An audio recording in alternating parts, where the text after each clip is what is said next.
Let's look at Saturday in the NBA. There are 9 games on. Let's preview all that action. Michael Bolton. Thanks, Josh. It's Michael Bolton here, and it's time for another episode of the Locked On Fantasy Basketball Podcast. Let's get to it. Let's get to it, indeed. You are Locked On Fantasy, your daily NBA fantasy podcast. Part of the Locked On Podcast Network, your team every day.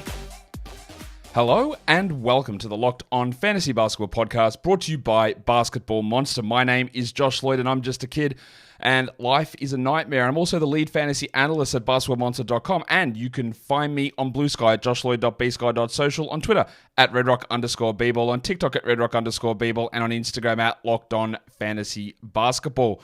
Today's episode is brought to you by FanDuel. The NFL playoffs are almost here, but you can still get in with the regular season action on FanDuel because new customers can finish the season strong with $250 in bonus bets if you win your first $5 bet. Go to FanDuel.com to get started. Also go to LockedOnDaily.com and find the best newsletter for your favorite NBA team. We've got it over there. It's LockedOnDaily.com. Go and check it out.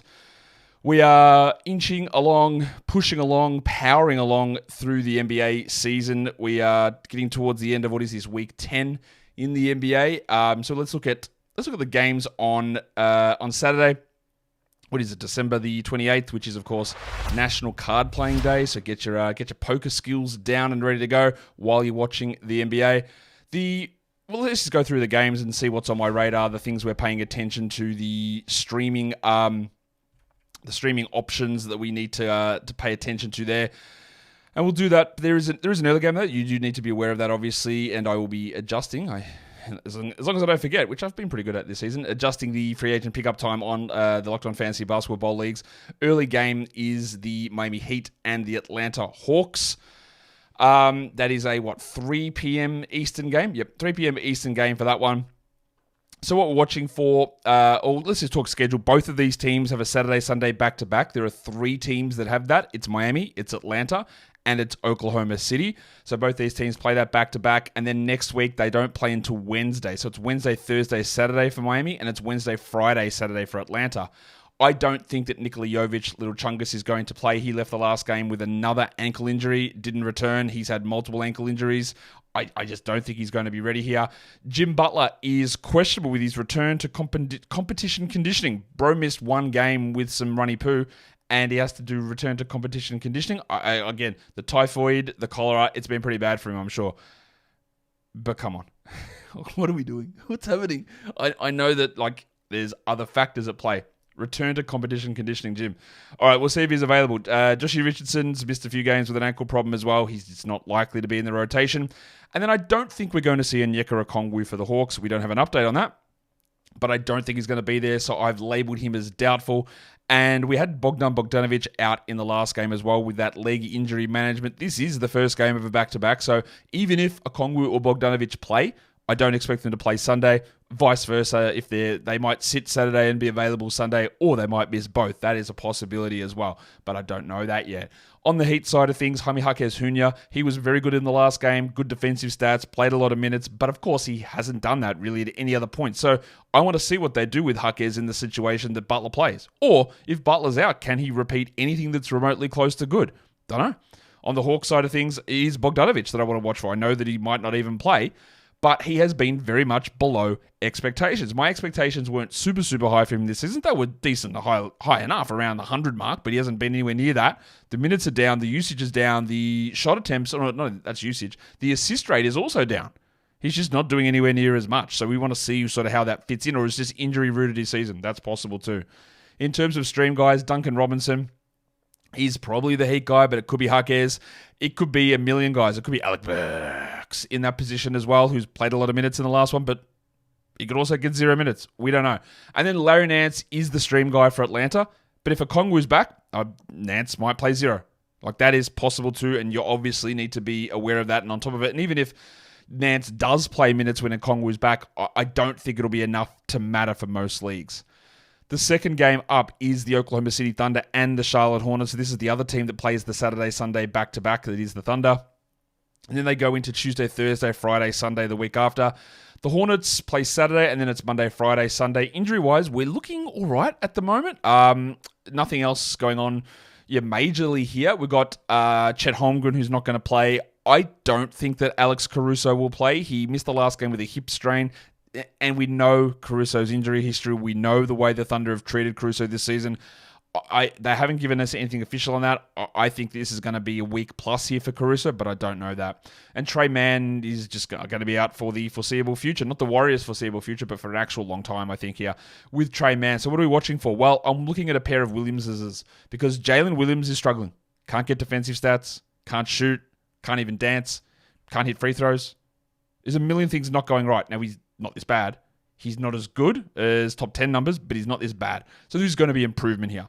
The other thing I want to watch is Mark Williams. The bro, he's cooking. Look at his shot attempts per 36. They are like sky high. I believe he was at like 14 per 100 possessions in the past. I think he's at like 19 or 20 this season. His assist rate is about triple what it's been in the past. And I'm not talking minutes. I'm talking about just per possession. They're using him very differently. They're feeding him usage. He's being involved as a passing hub, which is incredible to think. But it's happening. So I want to see what that means. Now, he played 26 minutes last game, Mark Williams, and he got good assists. So the assist rate didn't really change. Is he going to become a high usage player or higher usage player? I don't know, man. It's pretty interesting. Stream guys, Lou Dort and Kaysen Wallace, the Hong Kong mattress, are always going to be there for the Thunder. They're the guys we look at. Interestingly, that AJ Mitchell is like stepping ahead of guys like Aaron Wiggins and Isaiah Joe. And then for the Hornets, it probably is BDNR, Nick Richards, but you're not super excited about that. That's like a deeper league stream versus any sort of shallow league format. The Knicks and the Wizards is the next game for us to take a squiz at. Both teams obviously play Saturday, but that's it for them for the week. Monday, Wednesday, Friday, Saturday is New York schedule in week 11, whereas the Wizards are Monday, Wednesday, Friday, Sunday. Mitchie Robinson's going to be out. Marvin Bagley's going to be out. I'm just going to go ahead and assume that Kyle Kuzma doesn't play. I'll put him as doubtful, but they've given us no update on his rib sprain. So we'll see what's going on there. This is a back-to-back for the Knicks. They're playing on Friday. For the Wizards, Justin Champagny is someone that I want to watch, not because I believe that he needs to be held, but what are the minutes going to be? Because he played 15 minutes last game, around that. I can't remember if it was 13 or 16, so I'll just say 15 to sort of go in the middle. And that's nowhere near enough, of course. And with Kispert and with George and with Carrington and with Brogdon, and of course it'd be way worse if Kuzma's there, it's unlikely to be better. Now, maybe they believe in Champagny more than I believe they believe in Champagny. I don't think so. But we'll see what Passion Pop delivers. He's almost a definite drop. In terms of streams, Juice McBride and Preston Chua are going to be those guys on the Knicks and literally nobody else. And then for the Wizards, Malcolm Brogdon, the minutes are up, even though he's off the bench. We know what's going to happen at some point. He's going to disappear. But for now, we use Brogdon, we roster him, and then we can move on later on when that becomes necessary. Fourth game. We're talking about our Chicago Bulls hosting the Milwaukee Bucks. These teams both play on Saturday, obviously, and then it's Tuesday, Thursday, Saturday for the Bucks next week, and the Bulls are Monday, Wednesday, Saturday. AJ Johnson is out, but both Damian Lillard and Giannis Antetokounmpo are officially questionable. They have missed, Dame's missed 3 in a row now, or 4 in a row, and Lillard's missed 3 in a row, something like that. And Chris Middleton's probable. I expect that these guys, Giannis I'm a little bit more worried about because it's his back, and then Lillard's was an illness. So I think Lillard will be fine, but Giannis I'm a little bit worried about. But we could get a big change to the entirety of their rotation, whereas the Bulls, well, they had 4 guys that didn't play in the last game, and I don't have updates on them yet. Lonzo Ball, Matas Buzelis, Ayo Dosunmu, and Josh Giddey. And obviously, 3 of those players are point guards. So our little Javon Carter bump last game, or even Kobe White's assist rate increase, Zach LaVine's gigantic usage, all that sort of stuff is going to be put under threat by the potential return of a bunch of different guys. I'm sure we're all waiting to see Dalen Terry's 9 scoreless minutes again, but we're probably not going to worry too much about that because I would expect at least 2 of those 4 players, Ball, Giddey, Dosunmu, and Buzelis, to return. Buzelis continues to be a disappointment in terms of playing time and role, and I don't think that's changing anytime soon. What are we watching for? Yesterday when I did the recap, I mistakenly read Brook Lopez's line as Bobby Portis's line, so I apologize for that. Figure that out later on. But Brook, his minutes are way up. His usage is up. Is that just because Giannis and Dame are out? I think it's a huge factor in it. And we're always just monitoring to see what Glenn Rivers does with Brook Lopez because it has been all over the place this season. In Chicago, Zach LaVine was unbelievably high in terms of usage, and that's largely because a lot of these players were out. Where does he settle in? Because I reckon about 9 days ago, that's a random number, Josh. I don't know why I said 9. But about 9 days ago, We were talking about Levine, go, hey, what's going on? Why is his usage so low? And then it just flipped and it was way up again. So we want to see where that sort of sits. In terms of streams, the Bucks always struggle. Andre Jackson Jr., maybe we look at that. But obviously Bobby Portis would be the guy if those players are out. You could look to steal a few little extra stats out of Ryan Rollins. And you might get like an AJ Green or a Gary Trent that pops off. But yeah, predicting that is, good luck. Patrick Williams is now, I think we're going to firmly entrench him in the honorary Luguentz, Dylan Brooks, Jaden McDaniels trio. We're going to expand that to a quartet. Unless there's someone I'm missing. Is there another guy that's in that mix? It's Dort, it's Brooks, it's McDaniels. I was putting Nembhard in that list as well. Nembhard and Williams. There's our Fab Five of streaming guys. I'm not saying one's better than the other because some of them are clearly worse, but they're the guys that always sort of pop up and go, try this guy. And then you jack him off straight after that. We've got more games we're going to come back and talk about because why would I finish there? But today's episode is brought to you by Robinhood Gold. Yes, those of you with a silver spoon, good for you. Those of you without one, you don't need it anymore because Robinhood Gold allows you to eat up the financial favors of the 1%. Robinhood Gold allows others to get the rates and the perks that are usually reserved for high society. Now, resourceful individuals that have Robinhood Gold, because that's how you become resourceful, you figure out that you've found Robinhood Gold and you go, oh, here we go. Here's a good little thing for me to use. Well, you can get a liberal rate of 4.25% APY on uninvested cash and be rewarded with a handsome 3% retirement boost on IRA account contributions. Robinhood Gold provides the privileges of a high net worth for any net worth, and these benefits are now available for only $5 a month. The new gold standard is here with Robinhood Gold. Sign up at robinhood.com/gold. Terms apply. For product-specific disclosures, visit robinhood.com/gold. Investing involves risk. Rate may change. Gold membership is offered by Robinhood Gold LLC.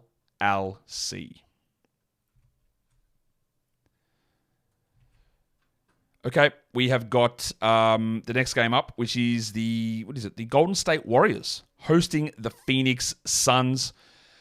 Both of these teams are playing on Friday, so it's obviously a back-to-back for both of them. This is their final game for the week, and then next week, Phoenix plays just Tuesday and Saturday, whereas Golden State has Monday, Thursday, Saturday, Sunday. I'm going to go ahead and suggest that Devin Booker's out. They've changed the injury designation on him from soreness to a strain, so he's probably not going to play. I'm also not expecting Grayson Allen to play in the concussion protocol. He's out on Friday, but I don't know about Saturday yet. Bol, that's the big one we're waiting on. He's questionable at the moment. And then Gary Payton's out for at least a week with a calf strain. I'm just going to say that's more than a week, my guy. This guy is always hurt. He's an older player and it's a calf strain. That's going to be 2 to 3 at least. This is turning into a season where there are a lot of calf injuries, obviously, and we've got a lot of them happening right at the moment. It's actually the year of the soft tissue, to be fair. Draymond Green, I'll put him as questionable to probable, but he has been downgraded to doubtful for Friday. Steph is out on Friday. So Draymond is probably closer to probable on Saturday, and Steph is probable on Saturday. I think it's just they're sitting them out on Friday, and they'll be available Saturday is my guess. Royce O'Neal is probably the stream there for Phoenix over Ryan Dunn, over Josh Okogie, but obviously if Booker miraculously plays or Allen is playing, it changes things slightly, but O'Neal's still probably the guy. And then in Golden State, like Looney maybe, but it's really hard to find that guy who fits on the under 40%, but there's a million other guys. It's Schroeder, it's Pajemski, it's Kuminga, it's Hield, it's maybe the Hall Pass legend Lindy Waters, although his value will be down because Steph and Draymond will be playing in this game almost definitely. Pistons, Nuggets. Yeah. All right, so we're in Denver here for this game. In terms of schedule, Wednesday, Friday, Saturday for Detroit next week, and Denver is Monday, Wednesday, Friday, Saturday. Isaiah Stewart was questionable for the last game for Detroit. He did not play, and Paul Reed was very good as the backup. It's going to be really interesting to see what they do with Reed when Stewart comes back, because Reed has been better than Duren most days. In fact, Duren has been horrible most of the season. So we'll see. I'm guessing they just don't play Reed at all, but it'd be interesting to see how they use that. And then Aaron Gordon is out for Denver. Now, Denver are on a back-to-back. I'm going to say that Gordon's sitting on Friday. I'm certain he's going to sit on Saturday because, of course, he left the game on Christmas and they said, calf soreness or tightness. I don't remember which garbage term they use. I don't remember. But today, and they love sneaking this stuff through, on the injury report, Aaron Gordon, injured, right calf strain. It's not soreness anymore. That's not tightness. That is a pulled muscle, which he's already had this season. And already cost him multiple weeks. I don't know if this is going to be 3 weeks, 4 weeks, 5 weeks, 6 weeks, 8 weeks. I doubt it's 8. But let's say it's at least a week. At least. Probably, considering it's a recurrence of the injury, I would say it's closer to 2. Or maybe I'm completely wrong and they just labeled it a strain and he's going to play Saturday. I don't think that's the case. but that is the information I'm giving you. It was initially labeled soreness or tightness. It is now a strain. A strain is not a one-day injury. Let's see what happens. Vlatko Cancar is going to be out, and Jamal Murray is probable for Friday. I'll put him probable again on Saturday. I guess there's a chance he sits on the back-to-back, but I don't know. On the Pistons side of things, we've got to watch Tobias Harris. No, not because we hate ourselves, but because I need to see something turn around. Now, Tobias Harris has not been as good as I thought he would be very clearly all season. But the last 2 to 3 weeks have been way worse. And the last 2 to 3 weeks is not a reasonable expectation for Harris rest of season. Yeah, I don't think he's going to live up to me thinking he was going to be the number 2 offensive option, averaging 17 to 18 points. That's not going to happen. I miscalculated how they were going to use him. But this short-term slump also is not indicative of everything Toby's done this season and everything he will do this rest of the season. He might be washed. In fact, he probably is. Right? He doesn't look good at all. The confidence is there. The defense is terrible. Right? He looks bad. But it's a real slump, and I'm pretty sure it's going to be improving. We'll see if it's enough. Leaky Beasley continues to be available everywhere. This guy is on an unbelievable heater. He's hitting threes every game. He's getting 1 million shots. He plays 28 minutes. He scores like 20 points almost every game.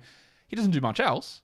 But while this streak is rolling, and it's been rolling all season, and honestly, maybe this is just a new and improved Malik Beasley. I do find it hard to believe, but maybe it is. And you just roster him, and again, when we have this can work in our favor, and it can work against us as analysts or fantasy managers. Is that we have an understanding of what a guy is. Thomas Bryant, for example, Buddy Hield, for example. We go, yeah, I know what this man is. So when he comes out and he's the top 10 player for 2 days, Buddy Hield, or a week, and you go, there's no way this is going to fall off, and then it does, and you go, yeah, because I've seen it for 10 years.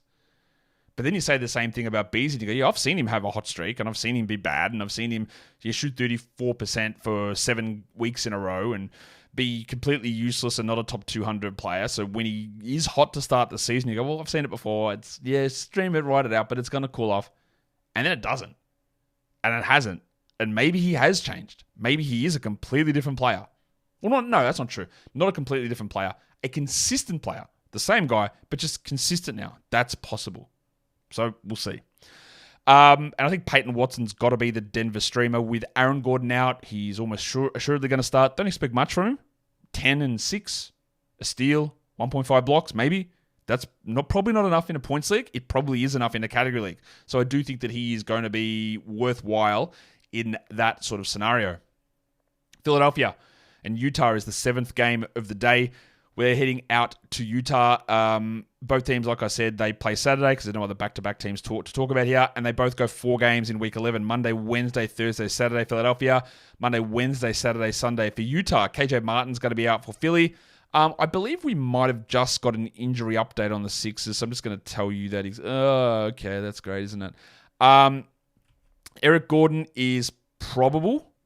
Andre Drummond is probable, but guess who's on the injury report? Joel Embiid is questionable with a foot sprain. Now, he hurt the foot at the beginning of the Christmas game, and then he hurt it towards the end of the game. Just another thing, man. This is not his broken face. This is not his knee. Now it's a foot. Didn't look like a foot to me. Looked closer to 8 or 9 inches. John Collins, Keontae George, and Jordan Clarkson all missed the last game for the Jazz as they intended to lose, and they did against the Blazers. I would think there's a chance of at least 2 or 3 of those guys returning, and with those players out, what we saw is a random pop-off from Michael Potter, and then he didn't play the next game. Or, 35 minutes of Isaiah Collier. Or 6 triples from Svi Mykhailiuk. And if you think you can nail down how those performances are going to go, good luck to you. You obviously know a lot more than almost anybody in the world because I don't know how we can peg that sort of stuff down. But that's the sort of level of player who's getting that bump in that scenario. The Sixers and Paul George, he is really struggling, much like Tobias Harris. Is there a chance that Paul George is washed? Yes. Yes, there is. Do I believe that he's washed? Not really. But it's clearly bad, right? He is not hitting the numbers that we need him to hit. He is sort of passive at times. Let's look at his numbers. He's averaging under 16 points a game. But, he's hitting 31% from 3, 49% on his 2s. And remember last season, he was a 52% guy, hitting 41% from 3. His true shooting has dropped from 61 to 51. Now, that seems pretty unlikely that it holds at that level. His usage is at 25, which is slightly lower than 26.5 of last season. So it's not that that's that big of a deal. He's still getting 5 assists a game. He's averaging 1.8 steals. So realistically, it's a small usage drop, but it's also just he can't shoot. And I'm not going to sit here and believe that Paul George is just a bad shooter. So we'll see where that goes. And then on the Jazz, like I watch Colin Sexton to torture myself because how can I figure out what he's going to do? 35 minutes? No worries. 11 assists in 27 minutes? Cool. Johnny Juzang playing over him as he plays 21? Absolutely no problem.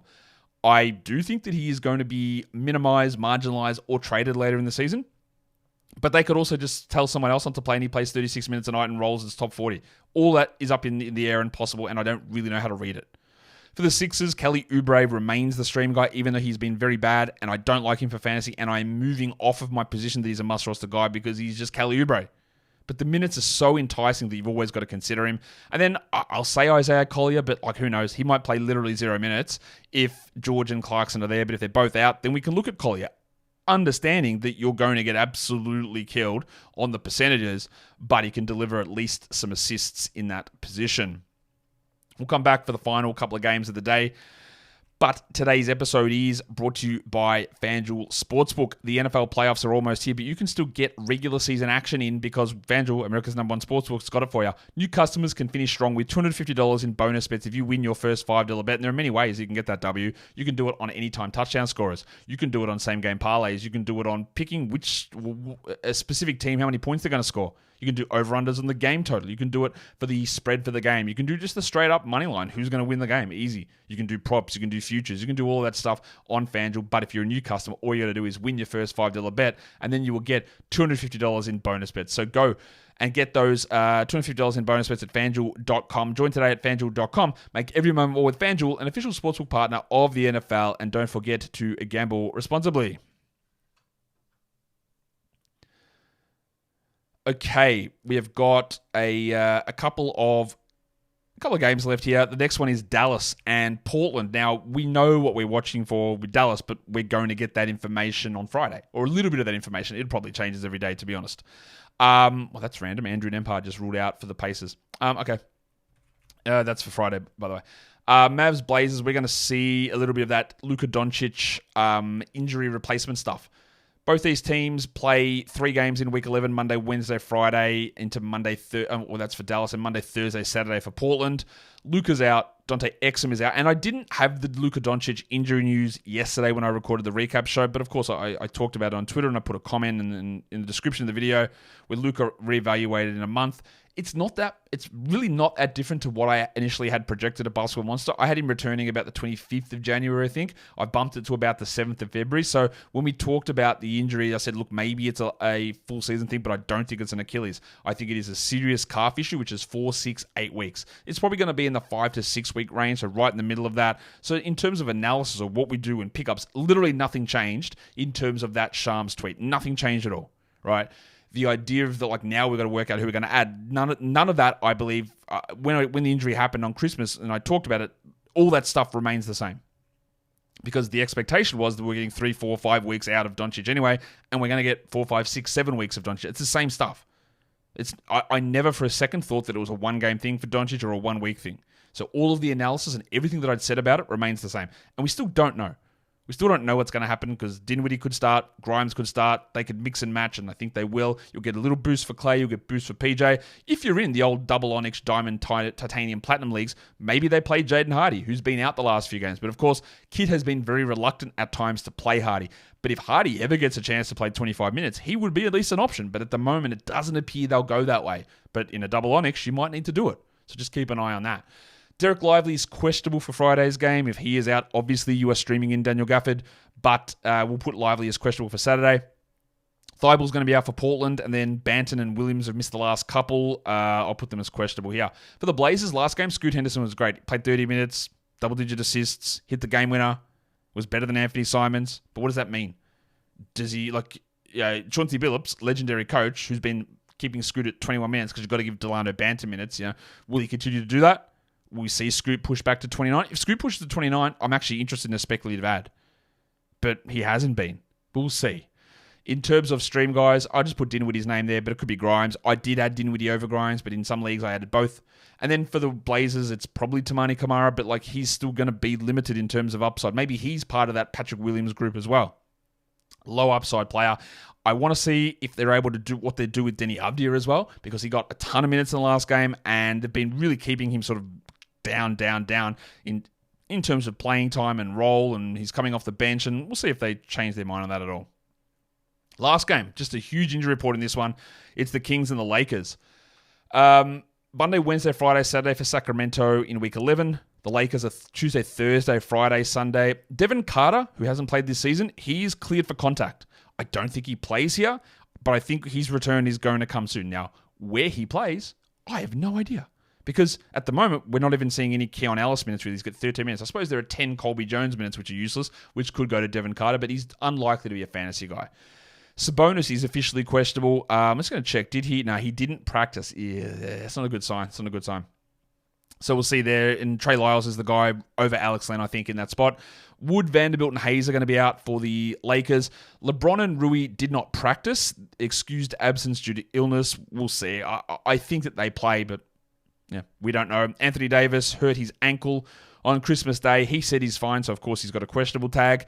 Jalen Hood-Schifino, yep, cool, questionable, whatever. Well, D'Angelo Russell is going to return in this game, is my understanding. Let me have a look. I think he's listed probable. Is that right? Yeah, it's listed probable. So we're probably going to get D'Angelo Russell back in business. Why do I want to pay attention to De'Aaron Fox? Because there's just so much stuff swirling around him. The late foul on Jaden Ivey in the last game, the contract stuff, trade rumors, and then your Kings fans and Kings media and people bashing him for the post-game interview after the game on Thursday, talking about how he didn't take any responsibility as a leader and all that sort of stuff. How does he respond? That's really what I want to see here, because again, he's been one of those guys that's just so, he's like new age CJ McCollum. No, they're not the same player or anything like that. But it's like, okay, Darren, you're not going to be a 75% finish at the rim. He goes, you're right, I'm not. Now I'm going to shoot 44% from three. You go, okay, well, you're not going to be a 44% shooter from three. He goes, yeah, you're right. Now I'll be an 89% shooter from the line. You go, I don't think you're going to continue that. He goes, you're right. Now I'm going to average 2 steals a game. Everything that he does that's been an outlier from every year in his career, he just adds something new on, and the other stuff all falls back. And it's annoying from a fantasy projection point of view. So we'll see, like, again, how he bounces back is key here. For the Lakers, Austin Reeves was unbelievable last game. What happens when D'Angelo Russell plays? Does that sort of new to him? I don't think it does, because Reeves is in the starting lineup and they've split him and Russell up and it's worked really well. But I'm always watching to see, has Reeves got more to do? In terms of stream guys, you're probably fan of pants Kevin Huerter, but I'm never going to feel good about using him. He's a points and threes guy. And then Max Christie's getting a lot of minutes. Now, is that because D'Angelo Russell was out, or are they just going to pump 33 into Christie every day? That's key, right? I think he's more of a 14-team league guy, Max, but we're obviously needing to pay some attention to that to see where it goes. Let's take a look at some schedule stuff. How we could take advantage of the way this schedule is playing out, and we do that with back-to-backs. Who's got the back-to-back? Well, I've already told you who's got the back-to-back, but it's the 3 teams. It's Atlanta, it's Miami, it's Oklahoma City. I've got 6 names there that are going to be worth streaming if you want those 2 games. It's Lou Dort, it's the Hong Kong Mattress, Case and Wallace. You got Duncan Robinson and Haywood Highsmith, Alec Burks. You can throw Jaime Jaquez into that mix as well, and Isaiah Joe. It's not a great group of players, but they're the 3 teams that we're targeting in that position to get the back-to-back stream going. In terms of chunks, Saturday through to Wednesday, all of these players have 3 streamable days over the next 5 days of NBA action, so you can use these players like Kelly Oubre, Dinwiddie and Grimes and the Mavs have the 3 over 5 nights, Lou Dort and the Thunder, Malcolm Brogdon, the Wizards, Peyton Watson and the Nuggets. And we know that Watson's probably got a little bit of extended value. Now, it's just some of these guys like Dinwiddie, Grimes, Brogdon, Watson, maybe Oubre, but I'm softening on that. They're probably just guys to roster in 12-teamers anyway, but they are all available in 60% plus of leagues that you can take a look at. The 5s and 2s, we're back. We're fully back. The NBA schedule's here because we've got some 5s and 2s, and you know what 5s and 2s are. It's just looking at looking at a week, but not looking at it through the calendar lens. So over the next 7 days, which teams play 5 games? The Thunder do. 5 games, 7 nights. The Suns, on the other hand, 2 games, 7 nights. We hate a 2-game week. We love a 5-game week. Here's one of them. So if you are thinking of a Case and Wallace or in a deeper league, an AJ Mitchell, or you wanted to take the flyer on a Kenrich Williams or a Isaiah Joe or whatever, you get the bulk value here. Phoenix, on the other hand, so if you go, I've really got to invest myself into Mason Plumlee or Royce O'Neal or Grayson Allen when he returns, like, 2 games, 7 nights, not worth it. And yeah, that is an important thing when we're talking fantasy. Let's look at streams. Let's go to daily streaming day. All right, so the streams of the day. For a 10-teamer, I am looking at the Hong Kong Mattress, Case and Wallace, but you know what you're doing there with that. You're streaming in to get steals and some blocks, and I'm assuming that Alex Crusoe was out, so the value bumps there. I've got Tamani Kamara as a 12-team guy. I've got Peyton Watson as a 14-team league guy, and Caleb Martin in those deeper leagues. But you could easily make an argument that all 4 of those players could be used in shallow leagues just to see what happens. For Yahoo points, Malcolm Brogdon is under 40% rostered still, and he should be rostered. And then Kelly Oubre for ESPN points probably comes out a little bit better than Brogdon, but either of those guys work in that particular scenario. If you look at the list of 10-team cat streamers, Case and Wallace is there, Larry Nance, Tamani Kamara, Peyton Watson, Caleb Martin, and then Spencer Dinwiddie.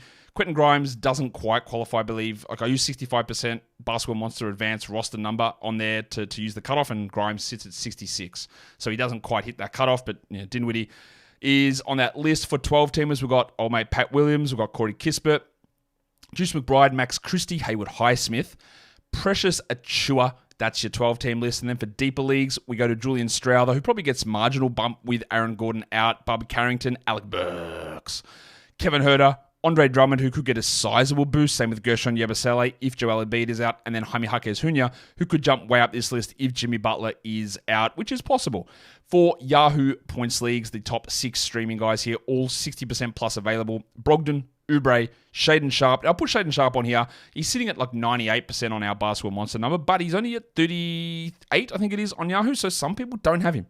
Now, I understand there's a ton of dead leagues, but there's some that don't have Shaden Sharp, and I get it because he's been inefficient. But for points leagues, I would 100% be in on that.